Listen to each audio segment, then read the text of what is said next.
find yourself getting passed by multiple cars, as I mentioned earlier on. So Nuhoff in a very precarious situation, but he often finds himself in these places. He doesn't qualify as well as he races. Up front, they are getting with Lee Aberdeen and Luca Varani, not very far apart at all here. But I just want to see how Alistair Haig deals with Marcello Kessler coming around the old hairpin.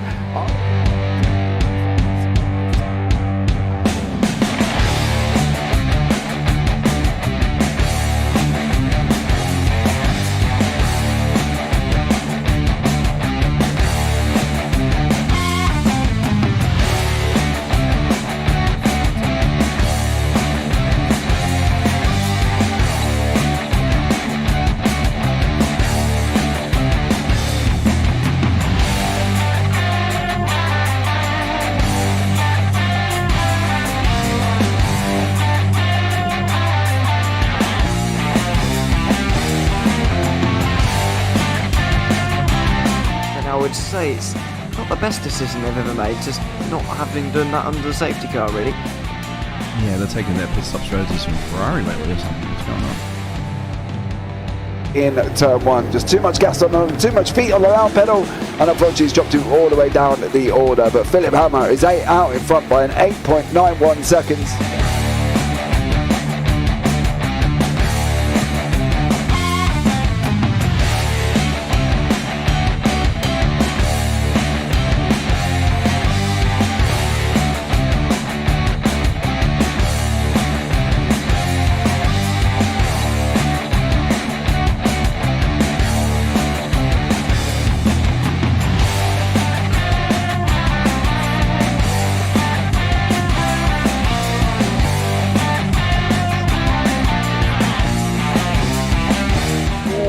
Dan Michael is a wall there, sir.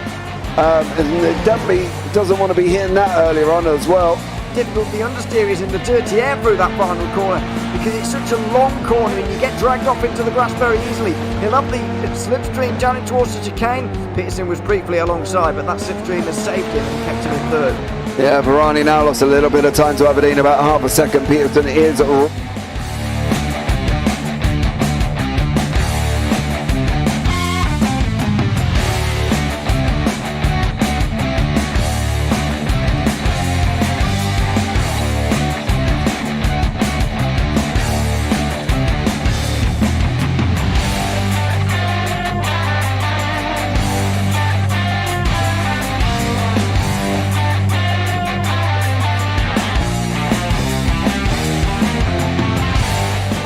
Pike's pushed Morton forward up ahead. He's got out of line. Is now Pike going to have a go at Werrell? Don't push him off. He's in the championship fight. Jack Werrell chasing down Carl Jacklin. Further down, Rob Williams and Chris Barnes. Sensational run outside line now though for the heavy braking zone. Around the outside goes the Audi R8. Look how much Miller's caught back into play. Exactly. Miller's still start trouble. He's left on second and change. All of a sudden Miller's back in play.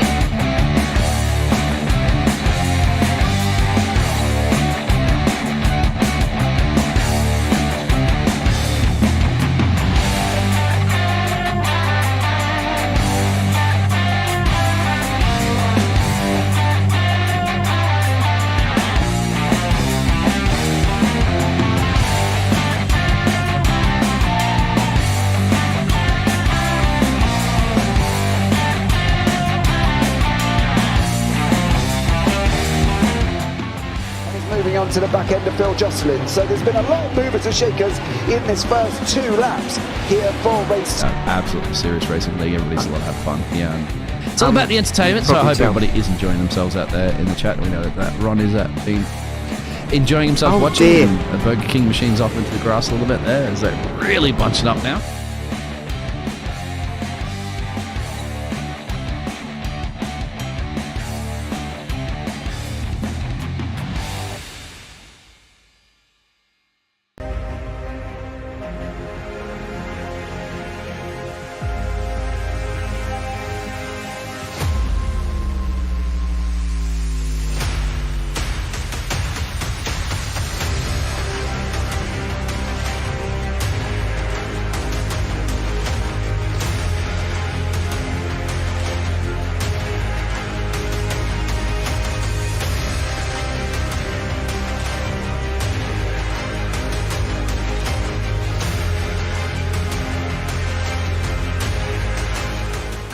Does he have it? Medeiros is going to get it. Oh, they're going to toss it.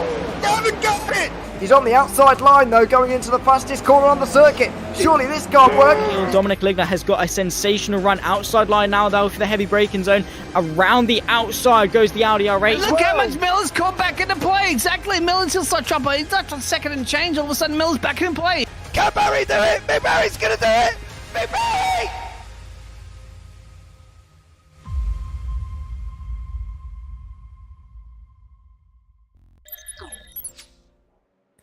Hello everybody and welcome to the Radical Race Series for round 4 here of season 1 in 2024. We're on the other side of Christmas and the New Year. We've had our week off here at JPB, missing the Laguna Seca round of this championship. But we're back again here at Spa, one of the most well-used venues of this series. Been here many times. Indeed, we were here last season. It was a rookie that took on the win as well. James Ritchie making a debut win in the feature race on that particular occasion. We'll see who can take the win here today and whether maybe another debutant can surprise us this time around. My name is Ewan O'Leary alongside James Parfitt once again, as we have been through the entire season so far. Good to be alongside you again here for this one. James, good to be back again as well after Laguna Seca 1 week ago. We're on this other side of New Year now. We're ready to go again for round 4 of this series. I'm thinking it's going to be an absolutely stellar one. Do you know the thing is, right, we were talking about this off air, and at the end of the day, Spa is, yes, it's on every series, right, without a shadow of a doubt. It's on every series, on every calendar, on everything. We've seen it lots of times before. But the racing is absolutely epic, and that's the problem. You've got 7 laps tonight in the sprint race, and we've got 11 in the feature. Obviously, you've got the top 10 reverse as well. We've seen down the Kemmel Straight, it's been absolutely incredible racing from there. And I think it's still going to be. It's just Spa. That's it, really. It's just Spa. You know, Spa is Spa. Yeah, we are here very often, as we said. Back again on this occasion for round 4. Now, let's take a look at the championship standings before we go any further here today. Simon Edwards is leading the way, as you can see, leading them out there on the circuit right now as well. So John McCutcheon is in second position, just 3 points behind, with Adam Tighe a little bit further back. Bit of a 2-horse race at the moment between those top 2. Then Robert Woodward's inside the top 5 at the moment, with Paul LeMay jumping up to 5th during the last round. He's tied with David Walters on 101. Mike Bouson's down in 7th ahead of Phil Jocelyn. Then it's Michael LeMay and Phil Glover to round out the top 10. Leah Anson is in 11th. Then Ben Cooper. And then it is George Gonzaga, who moved up a little bit last week. He's up to 13th now. Paul Clark and Luke Maxwell round out the top 15, although those two have still missed appearances so far this season. Dan Webster has as well. Scored 55 points in his only round so far this season. He's now 16th position. Martina Ward is in 17th ahead of Jamie Bird and Damien G, who both moved ahead of James Barry during the last round. Graham Brown is outside the top 20 now, with Stuart Geddes 22nd, Jeff McIntyre 23rd, and David Beasley, Paul Crabb and Aaron Thompson, the 26 drivers who have taken to the circuit so far this season. So it's been very well attended so far. We've got over 20 again here tonight, here for round 4 at Spa. Yeah, do you know what? In a weird kind of way, right? I'm really looking forward to this. I'm going to ignore that comment, Craig Jones. It's finally nice to see James actually do some work. Yes, I've had 2 weeks off. Bill across the pond, welcome back. How are you? Thank you so much for joining us as well. Right, the thing for me is this race is one of them races where we're going to have epic action down the Kemmel, which I expect us to have, or it's going to be horrendous. And by horrendous, I mean there's going to be some incidents, people are going to spread out, and we're going to have big gaps. Now, I don't think we're going to get the latter. I believe that we will get the epic racing that we've always come accustomed to, and I think we're still going to be accustomed to it, and I think we're still going to get that. You know, for these guys, are we really going to be worried about a championship this early on? We're on round 4. I don't see much value to it already. Yeah, it's a bit too early. I do talk about it very early, so it's a thing. So fair enough. I mean, it's only 3 points between the top 2 at the moment. We said it time and time again last season. It didn't really matter where Simon Edwards and Luke Maxwell were in regards to each other until really the final round at Knockhill, when it was all finally decided in favour of Luke Maxwell, who was just better on the day. But it is important to stay within that sort of region there, because, I mean, look at the gap to those further behind. I think that's the important thing here. It's not the gap between McCutcheon and Edwards, because they're close. It's the gap between the rest of them. Who else can get involved in the championship this season? And so far, it's shown that it's going to be very, very difficult for anybody else to do so. Adam Tye is in third already, 45 points off after only 3 rounds. He's losing an average of 15 points a round, which is absolutely massive after this short period of time. Yeah, it is, but we are still early on, and we know that anything can happen. We've seen dramatics at Brands Hatch with championship leaders, and we've seen it other places as well.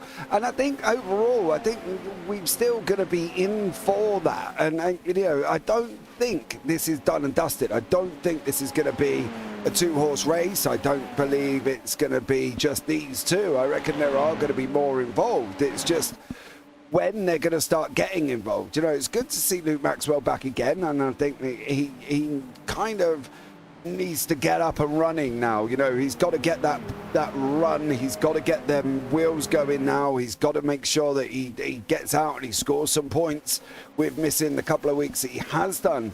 But all in all, I think the racing will still be amazing right up to the end, and we will just sit back and enjoy it, because I think that's one of the things that the Radical Race Series gives us. Yeah, it does. First times to come across, by the way, half a tenth between Edwards and McCutcheon, and kind of says it all about the season so far, with Luke Maxwell up there as well at the moment.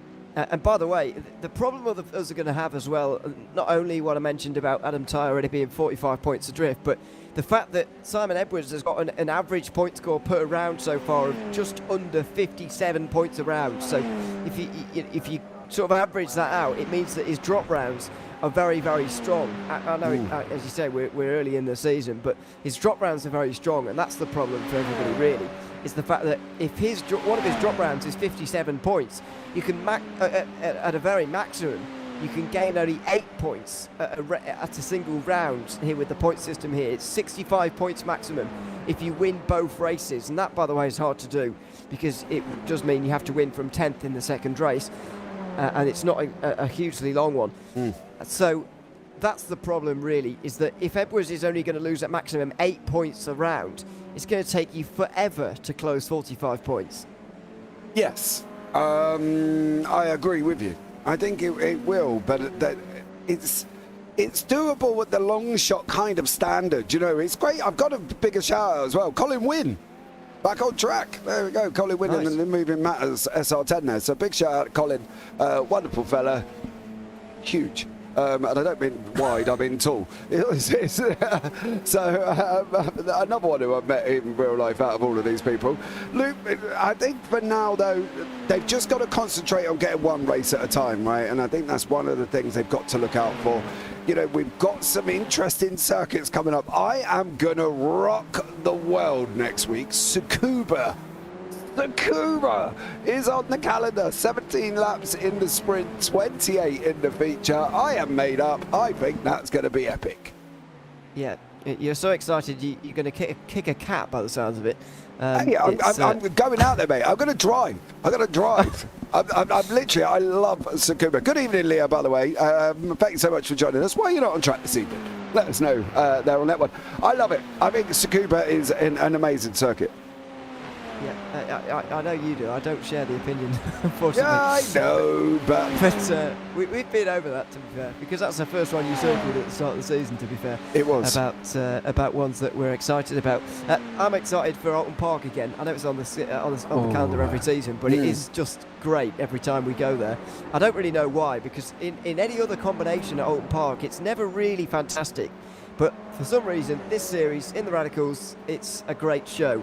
And that's to look forward to at the end of January. That'll be round 7 in 3 weeks' time. So make sure you subscribe to the JPB YouTube channel, and you'll be able to catch that one when we get there. A couple of Japanese tracks actually coming up in the next couple of weeks, by the way. We've got Tsukuba, as we mentioned, but Suzuka immediately after that as well. I think it must be one of, if not the first time, we've had 2 Japanese circuits back-to-back in the Radical Race Series, at least for a long while, because we don't see Tsukuba very often. That's why it's an exciting place to go, a new place to go in terms of this series. So we're looking forward to that. But just over 2.5 minutes to go here at Spa in qualifying. Luke Maxwell has decided he's done for the day already, and Simon Edwards is looking like he's homing in on another pole position here. Yeah, he is already. Edwards on a 2:11.7. Now, the thing for me here is not the fact that these are going to be absolutely incredible races, which is what we're expecting to see anyway. The interesting thing to be for me, and we had this before, is where will that last lap lead move come? Is it going to come on the final lap? Is it going to come on the lap before? What's going to happen? Me and you both know that this run down this Kemmel is going to be vital on the final lap, and it'll be interesting to see where everybody is in that and how they go about it, and whether or not they're going to do it down Blanchimont.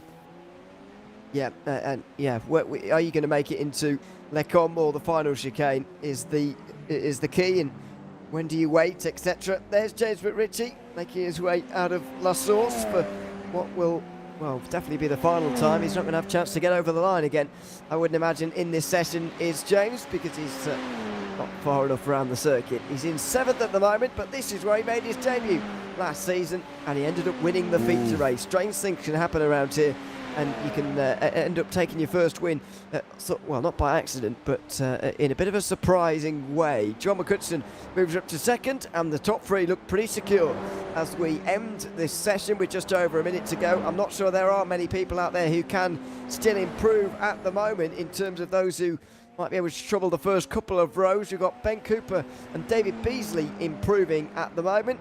But other than that, nobody really out there to trouble the first couple of rows. No, I think it's going to be Beasley's going to be the last one over the line. I don't think anybody else is really going to get near that. So I think for now we can pretty much lock up the 1, 2, 3 as they are. And I think, it's an expected 1, 2, 3. It's one of them that we are almost expectant to see now. It's the same 3. Can anyone break this though, Ewan? Can they get into this, top 3 and do something about these guys? Because at the moment they're just running away with it. So, and Leo's put Tsukuba will be exhausting. Yeah, it will be. By the way, get this for feature race laps, by the way, 28. I know. That's absolutely. That's loads. I'm going to love it. Yeah, but they're like 50-second laps. They're not going to be very long. They're going to be very quick and very turny very quickly. So they're going to have to do quite a lot of work within that period of time. But here's the grid for you, dear sir. Unlike here, by the way, which is going to be very... straight line speed is going to be key in some way. Simon Edwards is going to lead them off, though, who he takes pole for this race tonight, with John McCutcheon alongside Luke Maxwell and James Barry on the next row. The top 4 all finishing in the top 4, by the way, in last season's championship. Dan Webster and Paul Clark are making another appearance in the series on row 3. James Ritchie, who took a win here last season, is 7th alongside Judge Gonzaga. Then it's Michael LeMay and David Walters to round out the top 10. Mike Bousson and Paul LeMay are on row 6. JB Bird is 13th, bit of Jeff McIntyre. He's only been at one of the rounds so far. Ben Cooper and Colin Wynn share row 8, with Adam Ty down in 17th, despite being 3rd in the championship so far. Damien G is 18th, better Phil Glover than David Beasley and Phil Jocelyn, the 21 drivers to have set times here in that qualifying session a few moments ago. So that is your grid. With a few seconds remaining, or they've got a little bit further to go until they have to be readied up in time. There we go, right, just in time for everybody here. Simon Edwards on the front. It's McCutcheon and Bousson again, who are the last 2 to grid up onto the circuit. That always seems to be the case. For whatever reason, they like to leave it a while.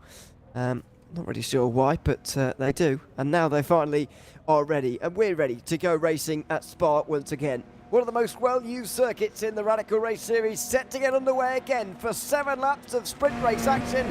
We are underway here at Spa. It's Simon Edwards from the front looking to hang on to that pole position, and will do so with a great launch off the line. It's Luke Maxwell down the inside into turn number 1. He gets alongside John McCutcheon on the way out of La Source, but McCutcheon looks like he hangs on to that. In fact, the first 6 or 7 are single file out the first corner. Yeah, they are at the moment, but it's been some action at the back. I don't know what happened to Colin Wynn, whether or not he even got off the start, but unfortunately for Mr. Wynn, he didn't kind of get to go anywhere. Oh no, him and Damien G. Colin Wynn, first time back, and he goes and hits into Damien G. Luke Maxwell, John McHutchinson, side by side now as well. We've got James Barry coming through on that run down here into Ravage, and at the moment it's Edwards, Maxwell, McHutchinson and Barry, and I've got to give a shout out to Paul Clark. He has got the number 24 Jeff Gordon livery coming away from his Island Racing livery there as well. And that is Dan Webster in HP, just losing a position to Mike Bousson as they're 2-3 wide coming through No Name. Single file out now as we get into the middle sector at Spa, which is notably more difficult in terms of twists and turns. It's a spin in the background, by the way, for Maxwell, who's gone off as well. Someone's gone off out of No Name, but it's Luke Maxwell who's got it wrong at Pouon. He's dropped quite a few positions. George Gonzaga will go through, so will Mike Bousson as well now. Side by side they go into Piff Paff, and through goes Bousson just about into 8th place. Maxwell makes a mistake and he drops to the bottom end of the top 10. Yeah, he did here as well, and I think we can just about see Maxwell there out of the side. He runs in too deep into Pouon, and unfortunately for him, he gets it all a little bit wrong and goes off the side of the circuit. It's still McHutchinson, still with Barry, still with Paul Clark, James McRitchie and David Walters. Bousson side by side with Gonzaga on the run down. Blanchimont now coming into the bus stop. Who's going to be able to take this? It looks like Bousson might hold on. Gonzaga's gone to the left-hand side. We've got Maxwell going past Webster at the same time here. Ewan is 2 into 1 corner, going to work. There's somebody off the side of the circuit there as well. I think that might have been Adam Ty doing a run, but epic action at Spa as always. Yeah, it's the battle for 7th place, which is keeping everybody very close together now. It's down the inside for Bousson, outside for Maxwell, round La Source for the second time.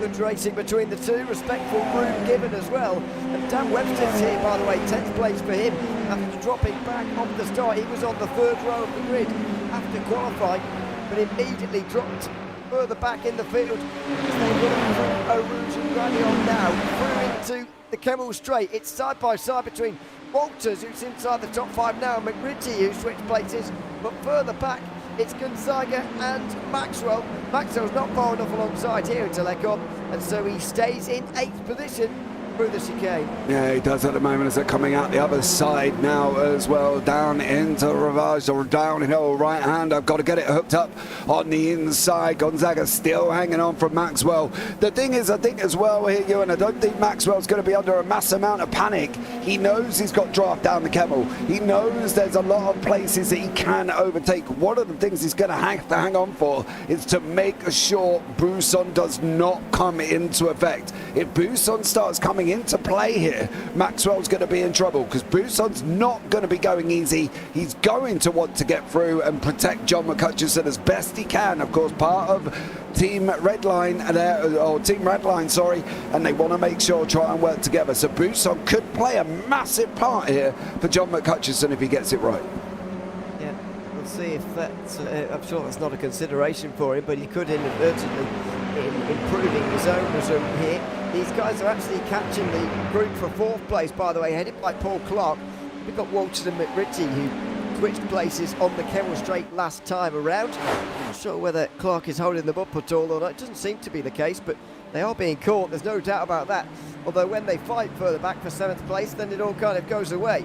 Maxwell and Gonzaga very close into the final chicane there, but no side by side. Bousson closer to Maxwell than ever before. He's gotten the run to the front straight, in fact, but it's the outside line in towards turn 1. It's a very, very long way around here, and it didn't work for him 1 lap ago. I wouldn't imagine it's going to work this time either, and it doesn't. Bousson looking for the run off the corner. Maxwell knew that was happening, so Bousson was forced to get the run on the outside anyway, and he might well have the place on this occasion. Oh, they're going up too wide. Luke, back out. You're going to get the run. You are going to be under pressure from Dan Webster. Webster's got a run over the top part of El Rouge here as well, and he's now alongside Luke Maxwell. Maxwell's already gone past us. He's already lost that position. For Maxwell, all he can do now is send it in deep into Lecombe. Try and hold the inside and hold that outside line on the exit. He's not gone in deep enough. Webster's going to come across, take that position away. And for Luke Maxwell, he's now down another third position from battling away from 8th. He's now down in 10th. Paul Clark coming under pressure over David Walters. Yeah, they were side by side in towards Lecom as well on that occasion. By the way, Clark hung on that occasion. Walters looking very strong though, up inside the top 5 now to qualifying at the lower end of the top 10. Made a good start, and now he's right up there with everybody else. This is more like the group that we were expecting maybe with the race lead, and maybe we will see that in the second race, but the top 3 have got away. In fact, Simon Edwards is completely on his own. He's got more than a second ahead of anyone else battling. He's back here for 4th, where we've got the entire group of 11 cars trailing one another through the middle sector. Yeah, it's been the way at the moment, isn't it? They seem to not been able to overtake each other. They seem to struggle here as well.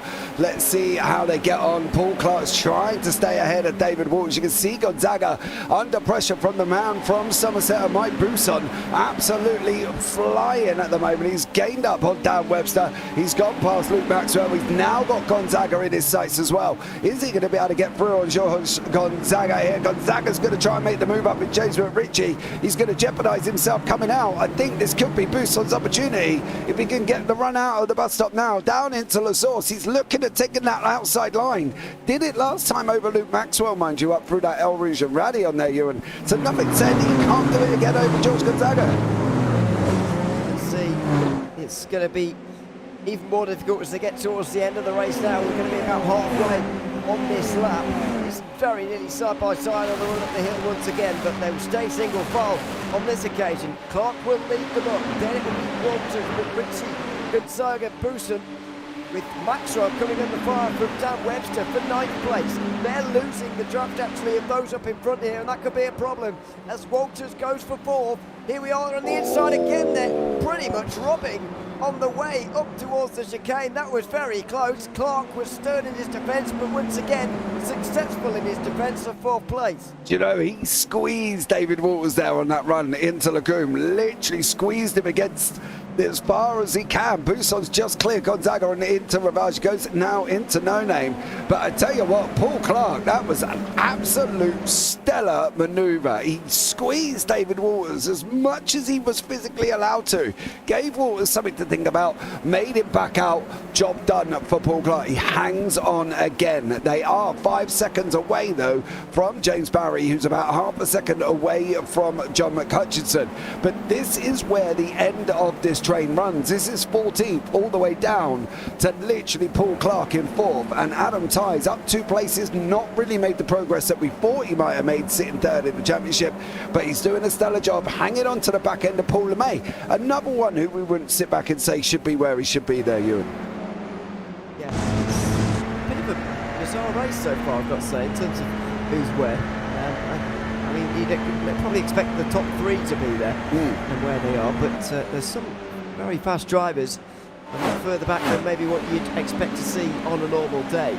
But this isn't quite a normal day so far. Bousson is attacking McRitchie. Oh, it's Marnival. Oh, it has gone wrong. Oh, it's upside down. Up and over. Maxwell is hit by Dan Webster, and Luke Maxwell is up and over and onto his roof. And unfortunately for Dan Webster, he's going to lose a lot of places as well. Let's see how it all happened. It started with Bousson and his attack of James McRitchie. I don't even think this was an attempted move, but he just gets it wrong, does Mike. And then the side-by-side further back, Maxwell is basically stuck on going towards the path of McRitchie there, and Webster has nowhere to go either. No, and unfortunately this is all that Luke Maxwell saw here. Literally come in, he was not expecting McRitchie. Around McRitchie went up, he goes, and here we go, over we go with Luke Maxwell, and that is where we sit, unfortunately, for Luke Maxwell. But it is not a great start for him in race 1, I've got to be honest. Well, he's got to do something in 2 now. Yeah. It's going to be a long, long road to recovery in this round for Luke Maxwell now, as Walters goes to the outside of Clark. Can he get to the inside for No Name? Not quite. That's what he's been working on and hoping for, and actually that was his best attempt yet here on lap 5, but still not able to do it. And I would have thought actually that the lack of drivers behind him as a result of that last crash might have helped him, but clearly not. He's still not been able to manage this overtake. Yeah, he still didn't manage to get through, and Bousson's still up 5 places again now. So Mike Bruce on there chasing down David Walters. We've got James Barry still over the back end of Matt Hutchinson, and Ben Cooper all the way down in 13th, battling away with David Beasley. Top 10 at the moment, the pole position man, Jamie Bird, but he's only just hanging on from Adam Tighe here as well. So, yeah, a lot of action taking place at the moment. And here's McHutchinson and Barry. Yeah, there they are. It's through Blanchemont again, 2 seconds behind Simon Edwards at the moment. And there goes James Barry. Is he just working things out for the final lap? Is he working on an overtake for right now? Seeing what might happen if I sent it into the final chicane there. Well, nothing really. He did send McHutchinson a little bit wide, but it didn't really help him all that much. And that looked unintentional, excuse me. Yeah, that was very unintentional. He went far too late on the brakes and entirely off the road into turn 1. Yeah, not a move that I would have thought James Barry would have sat back a minute. Let's put it that way. He's not that kind of way. He's not that kind of driver. You can see him clearly missed that he headed to the inside. Just fortunate for McHutchinson. He's got the savvy to basically knew that he was coming. Paul Clark under pressure from David Walters. Literally, Mike Boost on here. I got a funny feeling if I gave Mike the option of sending it 3 wide, would he? Probably. Is he going to look up out the middle? We are. Here they come. Oh, that's not going to help there. As Paul Clark, well, disappears and comes back again. Yeah, that was not easy to judge where everybody was there because of Clark disappearing and coming back again. But thankfully, there was no crash. Sometimes you do see that, but thankfully not on that occasion. James Barry, by the way, has lost 3 seconds now to McHutchinson, so the podium places seem to be settled with just 1 lap to go. This will be the main battle then. For the final lap of the race, it's for 4th place. Paul Clark leading them. Then David Walters, Mike Booson and George Gonzaga are all trying to take that place off of him, of course. And of course, there are fights further back inside the top 10 as well, with Adam Tighe still trying to get past Jamie Bird. Can't quite do it, though. These two will be sharing the front row as it is for race 2, if it were to end right now. Yeah, definitely as it is. But I've got a funny feeling that Adam Tighe's not going to be happy just with sitting in 10th. He wants to get into 9th. Cooper there battling away, all with Beasley as well for that 12th and 13th spot. It's not really going to benefit them unless Tighe and Bird come together further up, of course, and allowing these guys to get into that top 10, which is, again, something that they would have hoped for, but it's something that is probably or unlikely to happen. David Walters, however, has got the man here as well, who's up 5 places. Walters is up 5 as well, and they're battling on the run into the bus stop. Go outside for Booson. And that will be a no, I would imagine, from David Walters on the way in there. Some bad memories maybe for a few in this group after the incident that saw James McRitchie spun around. Luke Maxwell with nowhere to go because he was already side by side with George Gonzaga, and Dan Webster going straight into the back of Maxwell as he had nowhere to go either. Maxwell will be starting race 2 from 19th. Webster should start from 18th as things stand, with James McRitchie also not getting any benefit from the reverse grid. Who is going to be inside the top 10 though? Well, you'd imagine these 4 will be, unless something goes badly wrong. As to who finishes 4th, still no clue really. Here goes David Walters on the outside. It was almost too close up the hill there because he had nowhere to go. And now Mike Booson has everywhere in front of him. He's going through the middle. Oh, he doesn't quite go for it here. It's Walters on the outside. He's not going to chance it either. It's Paul Clark who hangs on again, and everybody else jockeying for 5th position. Mike Booson goes to the inside at Malmedy and gets the position. Is he sizing up an overtake at the very final corner? Well, but Booson has made a mistake going down into Ravage. That's allowed Waters to come through. Waters gets on the gas too early. Big tail whip slide from him as he's now going down through No Name, down into Pouan or Double Goose or whichever lap map you're reading of Spa at this moment in time here as well. So Waters is not giving up. Gonzaga's in there as well. Come on, George, give him son. Have it there as well. I'd love to see a good George Gonzaga fight. Yeah, he's finally arrived. I think this race has gone on 1 lap too short for him though, because he wasn't really close enough to get involved on that last lap, and it is the final one. So unfortunately for him, I think it's going to be 7th place, but you never know. Paul Clark may well have hung on here as well for 4th, but into Blanchemont for the final time is coming Simon Edwards. He's the current leader of the championship. He's won one feature race so far this season. He would very much like to take the double here at Spa. He's done the first part of that now as he comes into the final chicane for the 7th and final time of asking. Simon Edwards takes another race win in the Radical Race Series ahead of his main rival John McCutcheon and takes the full 25 points for the first 7-lap race. Yeah, stellar race from Simon Edwards there. Absolutely amazing job as always. John McCutcheon comes over the line with James Barry. Paul Clark did manage to hang on to 4th with Mike Bousson, David Walters on Gonzaga. Just couldn't seem to get in there as well. Adam Ty didn't get Jamie Bird right at the end. What about Beasley? What about McRitchie there as well? McRitchie tries to go up the inside. They're going to be running down into the line. It's going to be McRitchie over Beasley. Something must have happened to Ben Cooper there because he's ended up... Oh, he did. What did he do, dear sir? That's Phil Glover, I believe, in front of us. So this can't be his first incident here. Oh, onto the curb, unfortunately, for Mr. Cooper, and around he goes there, yeah. Yeah, allowed a couple of drivers to get ahead of him again, but not Dan Webster, actually. He finished 17th there and set a PB at the end, actually, but we'll be starting 17th, just ahead of Colin Wynne, who will be starting 18th. But that's the opening race of the evening complete. Let's take a look at the results after 7 laps of sprint racing. It's Simon Edwards who wins by 3.2 seconds, and John McCutcheon and James Barry. Paul Clark and Mike Bousson share the top 5, with David Walters and George Gonzaga just missing out on those positions. Paul LeMay, Jamie Bird and Adam Ty will be the top 3 for the next race.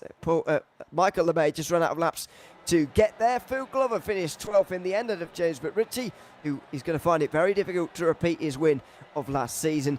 David Beasley finished 14th there ahead of Jeff McIntyre. Ben Cooper dropped to 16th with that last lap spin. Dan Webster and Colin Wynne were the final drivers to finish on the lead lap. Luke Maxwell, Phil Justin and Davian G failed to see the checkered flag in the end. So that's the opening race done. 7 laps complete, still 11 to go.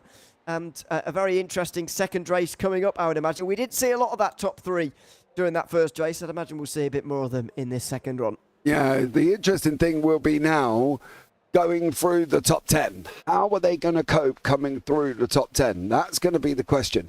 It's going to be a long draft. It's going to be a long run in. So we're going to have to see whether or not they're going to get it done early or whether or not they're going to get it done later on in the race. They've only got 11 laps. It was only 4 more than what they've just done. How's this one going to work? Well, time's going to tell, and we'll have a look. We certainly will.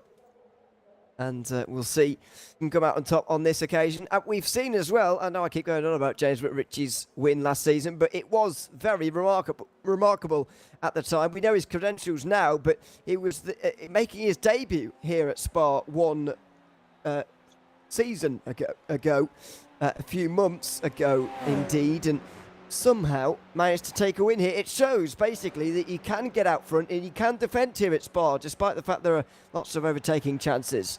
Yeah, there is, and I think Paul Clark showed us that in the first one, to be honest. I think his ability to basically show that he can defend. We know he can defend. You know, Paul Clark, he must have a mobile builder out of the back or something, because he builds walls all over the place and does an absolutely stellar job. But let's have a look at a grid for race 2 and we'll see how it's really going to go off here. Yep, we certainly will. With this starting grid, it's to be Adam Ty who will start from the front, with Jamie Bird, Paul LeMay and George Gonzaga on row 2. David Walters and Mike Bousson will be able to resume last race's battle from row 3. Paul Clark and James Barry will be next, ahead of Simon Edwards and John McCutcheon in the other order. In row 5, the 2 championship protagonists at the back of the top 10. Then it's those who finished outside the top 10 in the first race. Michael LeMay ahead of Phil Glover, then James McRitchie and David Beasley. Jeff McIntyre and Ben Cooper ahead of Dan Webster, who's got a lot of work to do from 17th. He's alongside Colin Wynne. Then it's Luke Maxwell in 19th, Phil Justin in 20th, and Damien G bringing up the rear for this second race of the evening. So 11 laps coming up, reverse top 10 as always, and we're ready to go racing here with Adam Ty on the pole position on this occasion. Third place in the championship coming into today, with the absence of Robert Woodward. He might well find it relatively easy to hang on. Unfortunately for us, though, LeMay won't be taking up the start, and he starts from the pit lane. We are underway here from Spa, and it's JB Bird who's got off to a good start. From the first row, the outside, he's going to take the lead through La Source. A great swing round the outside from him, and he leads coming out of turn 1 after a fantastic start. Yeah, he got a nice little jump off the line there, did Jamie Bird. He got cleared Adam Tighe. David Waters come through with George Gonzaga. However, Waters was very much over the left-hand side there. We're going to have to pay attention on that one, because the last thing he wants to get is a slowdown. We've got Adam Tighe trying to make the move into Lacombe. He's going to try and go round the outside of Bird, with Waters coming up as well. So David Waters already up too. Tighe round the outside, gets it on the exit, now opens it up. Can Waters do the same thing? He's going to try and run around the outside of Armady. There's been an incident at the back. Jeff McIntyre there in the Iron Brew car, I believe, has gone into Lacombe too deep. Simon Edwards is trying to battle away. There's a puff of smoke. That's Jamie Bird. Oh, Jamie Bird from the lead of the race has gone into the gravel, and David Walters is off the road as well in the grass at Bruxelles. Let's see how it all happened. This is a view at the front of the race. Adam Tighe regained the lead again. David Walters tried to gain the position from Jamie Bird as well. He makes big contact, and the two of them are sent to the back of the field. Oh, Gonzaga gone to the left. Gonzaga there in the wall. There he is at the bottom. Did you just... Very nearly in the middle of the road as well. Yeah. At the end of all of that. Goodness me, it's been a chaotic start here, and Gonzaga's now at the back. Oh no, George, he's already going. Oh, now he's definitely going. Oh. And amazingly avoided by everybody as well, because they were all fighting there, and somehow they all skipped around in time. So it was Bousson, I think, who was the one who made the actual contact there. McCutcheon is now ahead. Or it's the other way around, not sure, but I think it is Bousson who clipped him on the way past there, Gonzaga, and he will be at the back and will have probably a lot of damage at this stage. I said it was going to be difficult for some of the drivers to get through the field here. Well, it turns out not to be the case. McCutcheon, Bousson and Edwards are already second, third and fourth. Yeah, Maxwell's making his way now as well. He's up 11 places here already. 11 places. He's going side by side with Cooper now into La Source. Cooper gets a little bit of a slide on. There's a spinner at the back there as well. That's Phil Glover. He's gone round. Colin Wynn done the same thing.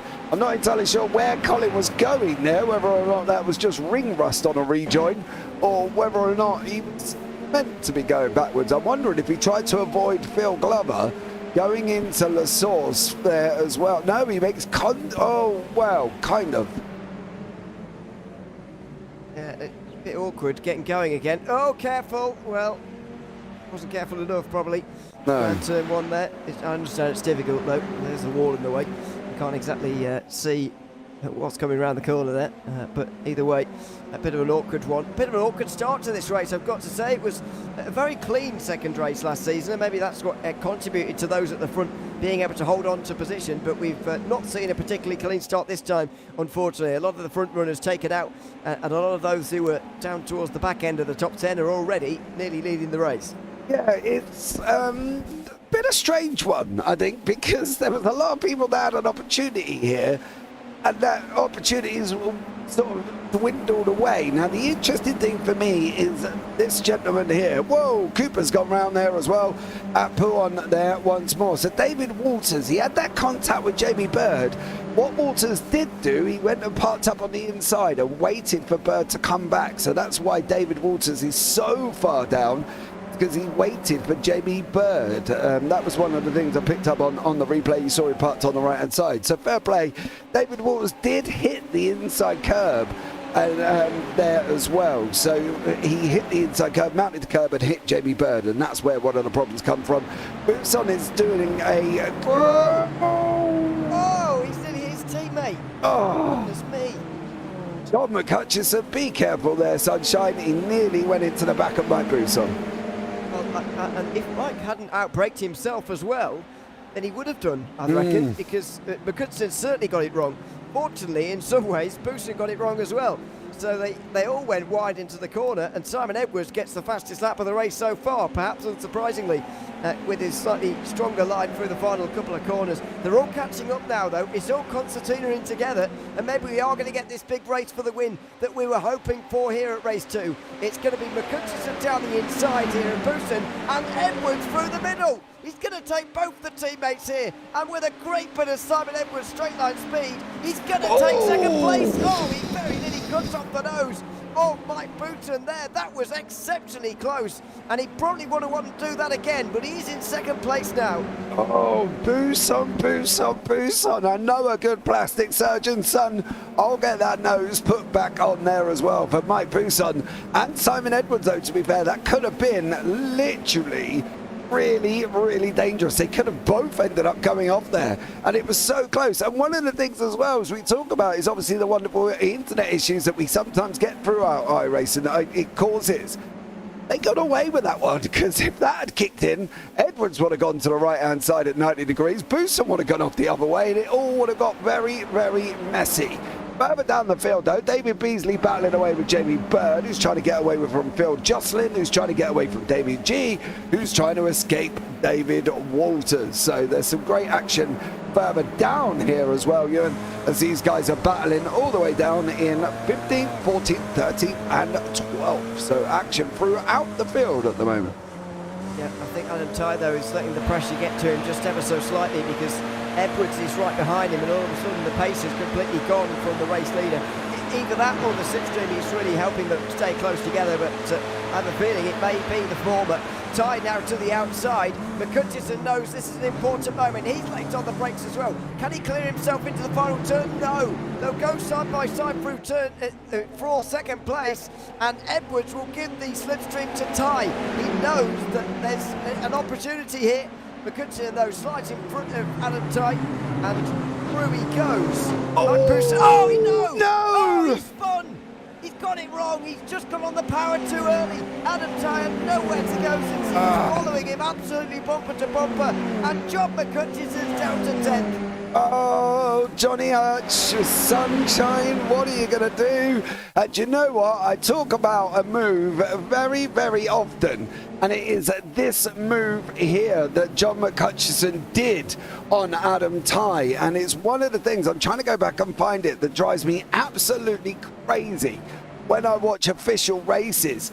And that is about that John McCutcheon had cut in front of Adam Tighe right before the entrance of La Source. If you watch this here, for John McCutcheon, Tighe was unsighted. He had nowhere to go in general. But watch, he's cleared him, boom.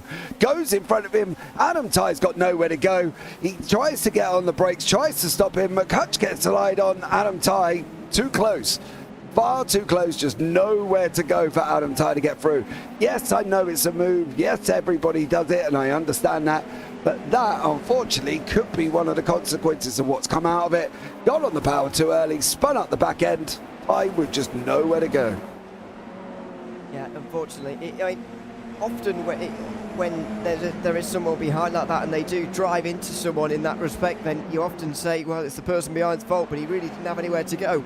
On that occasion, Adam Tighe, and unfortunately John McCutcheon has fallen down to 10th place.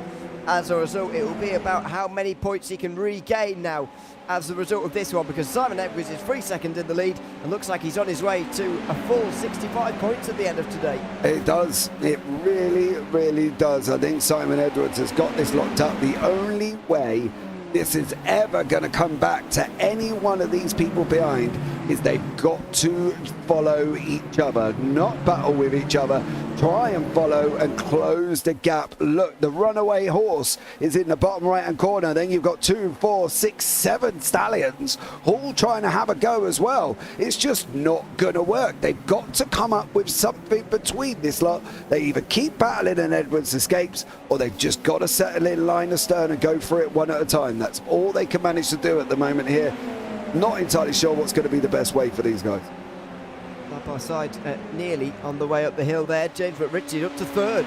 All of a sudden, he didn't even need a top 10 start to get a podium. Back at Spa again by the looks of things. And James Barry's going to try and prevent him from getting 2nd. That was a late move. And speaking of late moves, Mike Bouton's going to make one up into 2nd place. That was a very late defence from James Barry. And James McRitchie's off the road anyway. so it won't matter in the end, but that was late, and James Ritchie is not pleased. He goes straight back to the pit lane, and that will be it for him today. Was that all on his own, or was there some form of contact from Adam Tighe? No, it was all on his own. He's rode the inside curb, and unfortunately the back end's just decided, well, son, if you're going to put me here, I'm coming round with you. And it did go round on him and stepped out on that one. So unfortunately for James McRitchie, there was nobody else to blame on that one, Sunshine, apart from yourself. But Maxwell's come back. He's sitting in 6th at the moment. He's got a place in front of John McCutcheon because he's got the man mounting Paul Clark behind him. So for Luke Maxwell, not looking too bad. He can make a couple of places up here as well. Obviously, he's got Dan Webster in front of him. We know they've come to contact him race 1. Not really anybody's fault. Neither of them had anywhere to go on that one, regardless what they probably will say. But unfortunately, it is what it is here for these two. They just got to go at it, try and clear some of this traffic in front. They've got the opportunity of making up 4 places. So let's hope they take it. Well, there's a lot of people here looking for these final 2 podium places. You can't see this group really splitting apart in the next 6 laps or so before the end of the race. That's the end of lap 5. Still more than half to go in the feature race today. Down the inside goes Webster. No, not quite for turn 1 there on Adam Tighe. There's the gap to Simon Edwards, by the way. It's only increasing, and you can see why. The group is only fighting more and more. That was a cut across on Webster there of Adam Tighe. Up the hill they now go. It's a bit of a split in the group, actually. Adam Tighe's probably going to be overtaken here by Dan Webster, who's gained more than 10 places already in this race. He's inside the top 5. Lots of big movers and shakers so far, and 3 of them right up to, or 2 of them, excuse me, are up towards the front at the moment. Dan Webster and Luke Maxwell inside the top 6, having started well outside the top 10 for both of those. Yeah, John McCutcheon has just cleared Michael LeMay's just cleared John McCutcheon as well. David Beasley here has got currently Damien G and Phil Jocelyn in front of him. The likes of George Gonzaga are still running, Colin Wynn's still running, Jeff McIntyre is still running in the Iron Brew there for the Scotsman. Bill Glover's still up and running, and so is Paul LeMay. But it's all about this battle here going up front as well. So Buisson, Barry, Webster, Tighe, Maxwell and Clark all battling it out for this final, really, I would have thought, this final podium position. So I'm going to see what it's like probably for the remainder here as well. I think that the only driver here I'm slightly concerned about having the speed to stay with the group is Adam Tighe at the moment. You can see that pretty consistently a small gap opens up in front of him, and it's happening again here. 6/10 of a second to Dan Webster on this occasion. Imagine Luke Maxwell needs to get this pass done quickly. Yeah, he definitely does. He can't hang about. There he goes, does Maxwell. We're going to be going through. Tighe's on our right-hand side, currently going through down through Blanchimont. Maxwell does make it through. I'm expecting Paul Clark to give it a go as well. Further up, you can see Buisson managing to hang on from James Barry with Dan Webster as well, who's now going to be chased down by Luke Maxwell once more. Damien G is under some pressure, trying to put on the pressure, onto David Beasley. Didn't make it through into Blanchimont this time around. There's a spinner there. That's Jamie Bird. Yeah, Jamie Bird putting up a smoke screen at the final chicane. See how it happened for him here. He's completely on his own. A completely unforced error. It's just a simple spin, really, and he's going to light up the rear tyres in doing a donut, trying to get back going again. Oh dear, Jamie Bird has done an over donut, if you can call it that. He's overcooked his donut, and he's gone straight into the side of... Now, who was that? Was it David Beasley, maybe? Phil Jocelyn. Sure. Phil Jocelyn. But Jocelyn, yeah, it was, I'm not sure, but I'm not sure they could see very much, really, as they were approaching the final chicane there. No, unfortunately, as you say, Jamie Bird overcooking it. He's no longer a Krispy Kreme donut. He's now a Greg's. So, unfortunately for Jamie Bird there. Greg's donuts more crispy? To be fair, their glazed donuts are actually really nice. I actually prefer the glazed ones over the Krispy Kreme donuts. So maybe that's just me on that one. But there is some racing going on, apart from us having donuts. Is there? Yeah, there is. Apart from that, Webster got Maxwell battling away, and we've still got James Barry in front of us. I know, same here, mate. I'm same here. Yeah, forget about Krispy Kreme. It's just crispy for Jamie Bird. Unfortunately, too crispy.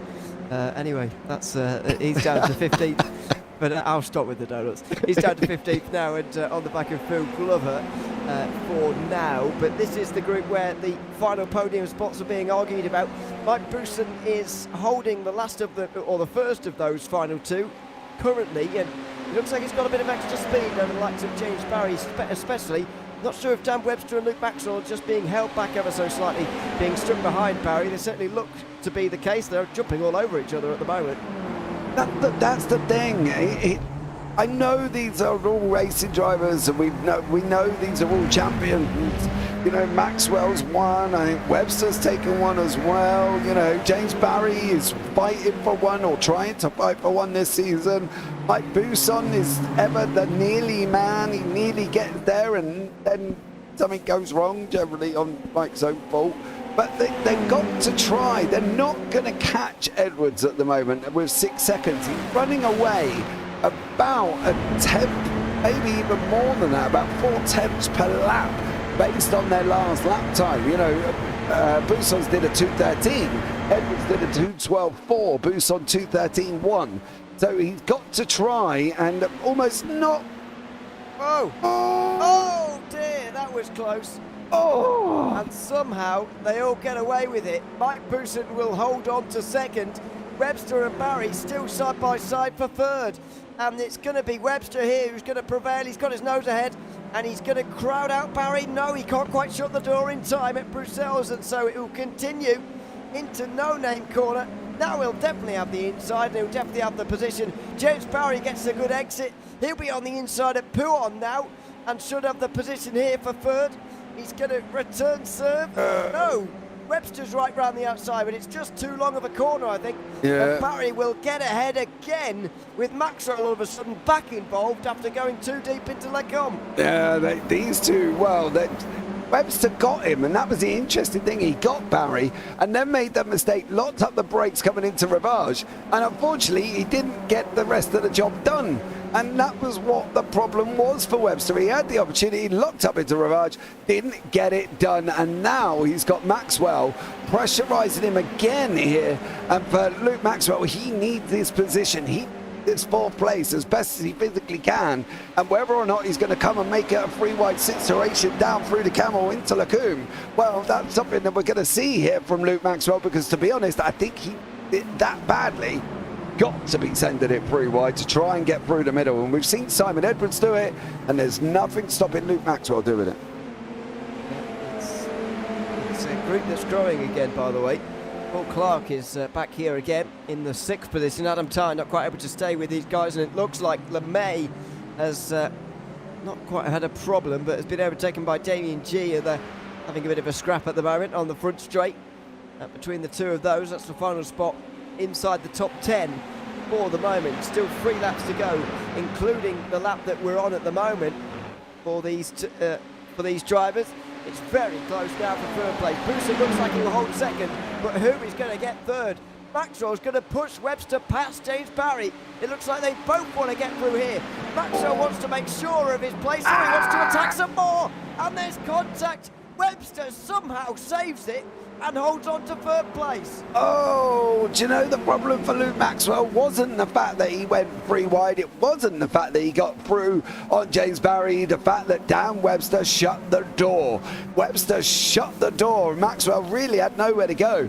The thing what I would have done if I was Luke Maxwell is gone to the inside of James Barry. He spent so much time trying to defend out wide to Dan Webster. Maxwell had that inside opportunity and he didn't take it. He just took He went with what Webster did, and unfortunately he didn't do what he could have done. If we have a look again here, you can see the inside there for Barry. Look at the right hand side of the circuit. Maxwell had that opportunity, he slots in, but watch what Webster does. He closes him right up, squeezes him, and then unfortunately it was just a concertina all the way through, and Luke Maxwell took a little bit of a bump from James Barry on that one.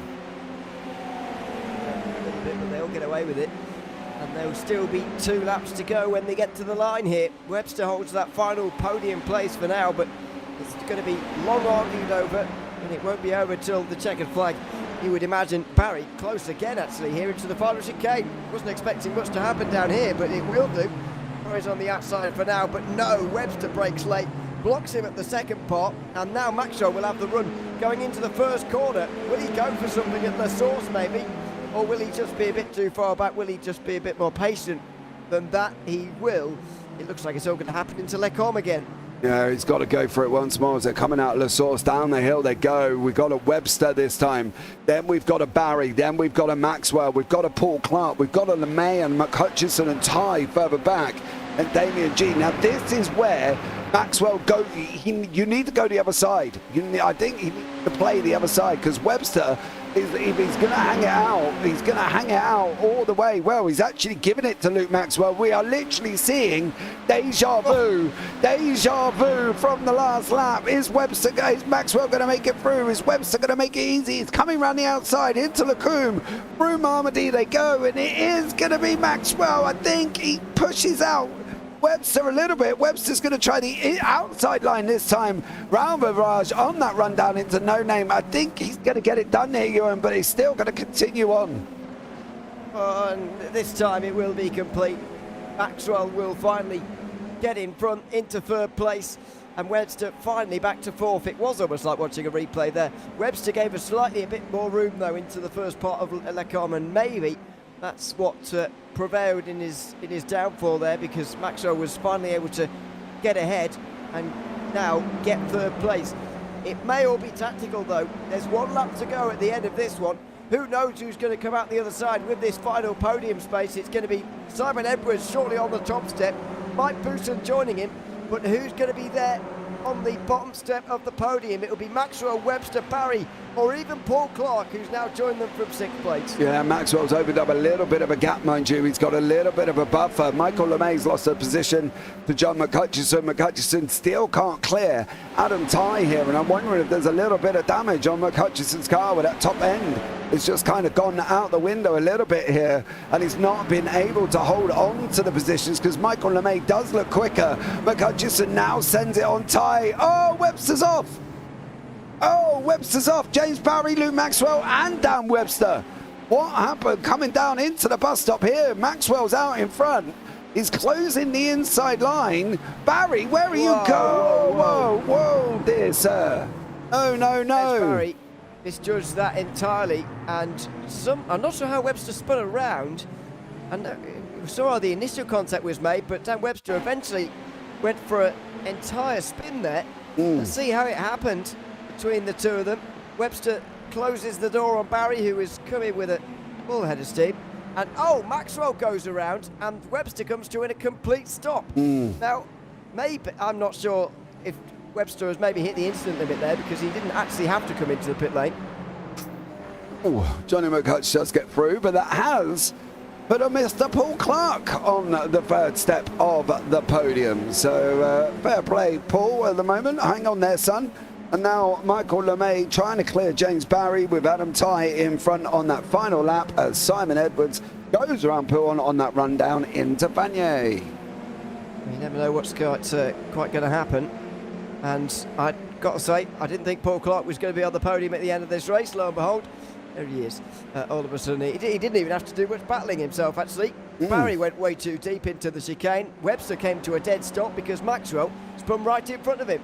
It was a bizarre penultimate lap, and it's not over yet. 6th place, Barry goes through on Adam Ty and is continuing to move up the places. John McHutchison has at least recovered to a top 5, but nobody is going to get anywhere near Simon Edwards once again. He's got 10 seconds over the rest of the field, and it's going to be domination. 65 points on the day. A massive step forward here in round 4 of the Radical Race Series. Another back-to-back win. Another Simon Edwards feature win, his second of the season. He takes the win at Spa after doing very little battling all day. He's got 2 race wins to his name. Yeah, he definitely has there. Absolutely stellar job from Simon Edwards here once more. As you can see, Mike Buson comes over in second. Paul Clark getting the third. Maxwell fourth. McCutcheon fifth, with James Barry and Michael LeMay in sixth. We've got Dan Webster's back out on track. He's still in front of Dave Beasley and Phil Glover. I'm wondering whether or not he had a drive-through there, Ewan, and that's why he ended up going into the pits, because that contact put him on the drive-through limit, and that could be why he went in on that one. But yeah, very interesting evening of races here, and well, one that I think can only be deemed again. Spa has delivered, although we do not like it, and we see it on every series, giving us great racing as always. There's a reason for it, and we've just seen it here today. Certainly, it's been a very interesting one indeed. Another great round of the Radical Race Series to go with it. It's Simon Edwards who takes the double win, though. 10 seconds this time over Mike Buson. Paul Clark ends up with the podium place as well, ahead of Luke Maxwell and James Barry, who was inside the top 5. John McCutcheon slipping back to 16th at the end there. Michael LeMay up to 6th ahead of his brother Paul. David Walters up to 8th after his first lap incident with Jamie Bird. Then Dan Webster and David Beasley inside the top 10. These guys over a half minute back, by the way. Phil Glover only a second away from another top 10. He was 11th ahead of Jamie and G. Then it's Colin Wynn 13th ahead of Jamie Bird and George Gonzaga. That rounds out the top 15. John McCutcheon dropping back on that final lap to 16th. As I said, Adam Tighe doing the same to 17th. Jeff McIntyre finishes 18th position. He was over a minute back, with Phil Johnson, James Verity and Ben Cooper all finishing laps down at the end of that race. Well, we're still waiting for people to come and be interviewed for us at the moment, but you say Spa producing once again, but it's produced 2 Simon Edwards wins on this occasion. They're penalties. John McCutcheon and Adam Tighe are penalties, because they come over the line in 5th and 8th, and they've had to have a penalty at the end. Adam Tighe goes through, trying to hang on to the position. John McCutcheon says, well, no, it doesn't for me. So therefore, he carries on. We're just going to change over, guys. We'll be right back as we then head into the interview.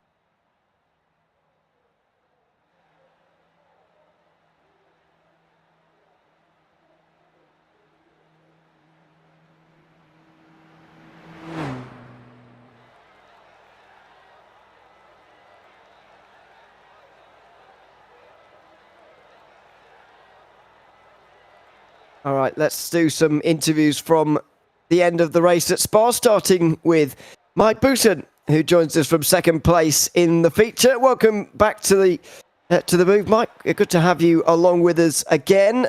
How has this evening been at Spa for you? Second place in the second race. In the end, you got free from the group, but it was pretty intense battling while you were there. What was it like being out there on the circuit tonight? Yep, evening chaps, happy new year and all that festive stuff. Yeah, I really enjoyed that tonight. Wasn't expecting to pull off some nice manoeuvres like that tonight, but yeah. All in all, Spa doesn't normally treat me well, but tonight, you did. Certainly were a lot of interesting manoeuvres for everybody in the end. You did get free, as I said, in the second race, but it was pretty intense while you were there at it. I mean, was there a situation in that race where anyone could have stayed with Simon Edwards? I know the case was that people were battling and that's how he got away initially. But, you know, when you were eventually free from the group, did you realise at that point that there was nothing that anyone could have done about him today? What was the sort of situation with his pace today? If I had to take the slow down because obviously I had to go round the traffic, shall we call it. Obviously, by then, having to get back through the pack and being disconnected, I'd sort of kept on his pace for a few laps, but reality was that the ones behind were closer, so I had to deal with them rather than worry about Simon. So it was try and strategically erase the guys behind, try and make them have to work against each other best I could, so I could try and break free. And Simon, X amount of laps from the end, I was just sort of doing the bare minimum just so I can actually hold the position. So that's how it unfolded. Yeah, second place for you, as I say, in race 2. Is there anyone I'd like to give a shout out to, Mike, before we let you go? Luke Littler. Luke Littler. We'll go Luke Littler. What, his name wrong? Yeah, you put me on a spot. I didn't even think about this bit. It's not like I ask you every time. Oh yeah, but it's been a while. It has. It has, to be fair. Who's it's the Luke darts Littler? player, for those who don't know. Oh, okay, there you go. Yeah, the young 16-year-old kiddie. Yeah. Yeah. I'm sure he's not watching, but anyway, he'll receive it through. I don't know. He just will. Yeah. So there we are. I'll tag him in a tweet on Twitter or X or whatever it's called. He might enjoy watching the stream. You never know. Let's get him on. Can you imagine his mentions at the moment? By the way, he's never seeing anything ever anymore. After this week, but fair enough. That's it. Tell him to get rid of the Xbox and get a sim rig. Ditch the darts. He's clearly no good at it. Let's move on. Wow, pretty savage, but there we go. Congratulations, Mike, on P2 tonight in race 2. Thanks so much for coming to chat to us again. Happy New Year as well, as he said to us, and we'll see you next week. Catch you later, guys. Hello, mate. Thanks very much. Bye. Mike boosting their second place in race 2, trailing Simon Edwards, of course, who was P1 in race 1 as well. Welcome in, Simon. Good to have you with us again on the other side of the new year. At Spa once again for round 4, and it turned out to be pretty successful for yourself. Did you imagine that you were going to pick up the full 65 points today, or was it not a race you were particularly confident about? I was confident in my pace, but with such a draft here, I was amazed that I got away in the first race when Luke and John were fighting, I think. And then I got away in the second race after doing my reverses onto through up the, is it Camel Straight? And then John had a little boo-boo, I think. And that gave me the space, and I could just do my pace, which was a couple of tenths more than everybody else. So I was really happy with that. I survived the chaos of the first laps in that second race. I had to brake hard a couple of times to avoid cars, but got away with it.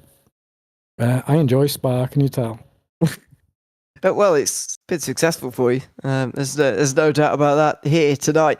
I mean, what were the opening laps of the second race like? Because I said that at the start of it that it was going to be pretty difficult for people to move forward. People like you who were starting in 10th place on that 5th row to actually move forward, much like what we saw last season, where a lot of those that started up towards the front, even in race 2, stayed there. You and a lot of others found it very difficult to move through, and that's been the case in some seasons on past. But you were inside the top 5, well inside the top 5 by the end of the opening lap. What was it like trying to pick your way through that one? Yeah, there was a couple of spinners and slight puntings, which gave me 2 or 3 places, I think. I was just being as cautious as I could. I went wide in T1 from the line just to make sure that anybody diving down the inside had tons of space, and then we had a game of chicken down to Eau Rouge with John and I think Paul Clark. Paul chickened number 1, I chickened number 2, and John got ahead. And then, it was just keeping my eyes open, really, and just being careful. Yeah, it's the name of the game sometimes, especially at the start of those. Is there anyone you'd like to give a shout out to, Sam, before we let you go? I'll give a shout out to Mike. He had tons of pace there, didn't he? And he had a good race, or both races, I think. So it's glad to see him back up with the front of the field again. Absolutely, great to see. Simon, congratulations on a double win, a full 65 points for you tonight, and we look forward to seeing you again next week. Yeah, thank you, and Happy New Year. Thanks very much. Happy New Year, Simon Edwards. They're victorious in the first 2 races of 2024. And now Phil Glover, who always joins us at the end of streams here for the Radical Race Series, now joins us again here today. Welcome in, Phil. Good to have you with us for the first time in 2024. A couple of races where you very nearly broke into the top 10 here tonight at Spa. How is it out there for you? Yeah, good evening. Well, not too bad. It's not a track I say this a lot, don't I? It's not a track I particularly like and go that well on, but yeah, started pretty much at the back again, midfield on both races, wasn't I? The second one I was 19th and then ended up 12th, so not too bad. I can't remember, was it the second race somebody tapped me into, or I tapped them into the corner 1, so that put me pretty much at the back, I think. I don't remember seeing that. Maybe we did, but I don't remember seeing that at any point. We might have missed it. It's possible. Or it's possible I don't remember. Maybe that's more likely. But well, to be fair, you wouldn't be watching me necessarily. So. well, we do fairly often. But anyway, no, I don't remember it at the moment. So maybe it'll come to me later. But not for now. You mentioned that you were not a particular fan of Spa. We're visiting a circuit that we really don't visit very often next week in Tsukuba. It's well known to people who are on iRacing regularly, of course. It's used fairly regularly in officials, and in other categories, but not so much in the Radical Race Series. Have you done much driving around there? Are you particularly comfortable with the layout around there? I think we might have only done it twice, and I think one of those was probably a week 13 or something. Unlike Spa, where everybody tends to drive an awful lot, I don't like it that much, so I don't do an awful lot of practice on this side. I'm kind of hoping that most people don't drive next week's circuit very often, so it'll level the playing field a little bit in my favour, but who knows? Just a quick thing, Colin, as well. Sorry to interrupt. It was Colin Wynn that drove into you, Bill. Apparently, he drove into the back of you at turn 1. Was it? No, yeah. I'm in VR. I don't know whether I turned in on him or whether he. No. To be fair, you're lucky Colin got off the start line, to be honest, because he didn't quite manage it in race 1. So, it was carnage at the back there, bless him. Yeah, because I think up until that point, I'd probably taken a few over a few people. So, yeah, but I'm used to it. It is his first race back. We've got to give him a little. Yeah. I thought you were going to just leave that discussion and that comment to the chat, actually. Yeah, but these Porsche drivers, I don't know. I know he's full of it. He sits in a Porsche and thinks he owns a road, bless him. But he couldn't even get it off the start this time, and it's only a Radical. God knows what he's like in his Porsche. Yeah. Well, there we are. I'm glad we figured that out because I don't remember that at all. So that's good for another example of my memory failing me.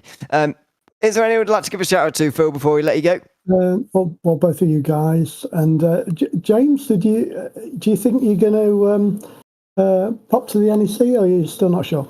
I'm still not sure, mate, to be honest. I don't know if I'm going to be able to get there. I've had some personal stuff go on this week, so I've got to really kind of maintain with that one. So I don't think I'm going to make it, mate. Okay, no worries. I'll catch up with you soon anyway. Yeah, absolutely. That certainly will. We'll speak to you next week, I hope, Phil, at the end of the races at Tsukuba. But for now, thanks very much for coming to join us, and Happy New Year, and we'll see you next week. Yeah, Happy New Year to you. Catch you later. Cheers, bye. Thanks very much. Phil Glover there chatting to us at the end of the races tonight at Spa. That will just about do it for us, though, tonight here for the Radical Race Series. Been good to be back again in 2024, and I hope everybody's pleased that this series is back. I certainly am here on the JPB YouTube channel. Make sure you subscribe because there's lots of stuff coming thick and fast once again. The year has begun, and there's a lot more broadcasts coming than there was 1 week ago. Let's put it that way. We're back into the swing of things again in 2024. It's good to be back, James. Still 8 more rounds to go in consecutive weeks for this series as well. Do you know what, right? It is good to be back. Yes, we did take a break. We took a 2-week break here as well. finished on the 23rd of December and only first one back here this evening as well. And do you know what? I don't care what happens for the rest of the season as long as I am witnessing Tsukuba on the SR10 calendar. That is all I care about. That after that turn one, them S's down into the hairpin, then the left turn down into that, it's going to be amazing. Probably chaotic. So apart from that, I couldn't have cared for the rest of the calendar for this year. I was just so happy when Tsukuba was on there. It's going to be awesome. Tune in for that one. Don't forget, like, subscribe, do all the other fancy jazz for free, and it's going to be amazing. Definitely come in next week, because if this is what we get at Spa, what are we going to get at Tsukuba? It's short, it's tight, the lap times are going to be about 50 seconds, if that, I think, give or take. If I can do a 101 in an MX-5, what are these guys going to be doing in their SR10s? It's going to be very, very quick, very rapid. It's going to be awesome. Yeah, it is. After that, James is not going to be broadcasting this series anymore because it won't be getting any better. Anyway. No, I don't need to. Mate, I'm so glad somebody put Tsukuba on the calendar. I couldn't have cared if it was on a Mazda or whatever, but it's on an SR10. It's like knock-hill reverse. It's so mouth-watering because you know it's going to be manic. So stay tuned. It's going to be awesome. Yeah, we are going to be back, of course, for the next 8 weeks in a row. The run to the end of the championship, which, of course, comes at Donington Park this season at the end of February. So make sure you subscribe to the JPB YouTube channel to catch all of that and all of the other racing and series that go on as well. For now, though, we will bid our farewells. I've been Ewan O'Leary alongside James Parfitt. And until we see you in 1 week's time over in the Far East, it's goodbye for now.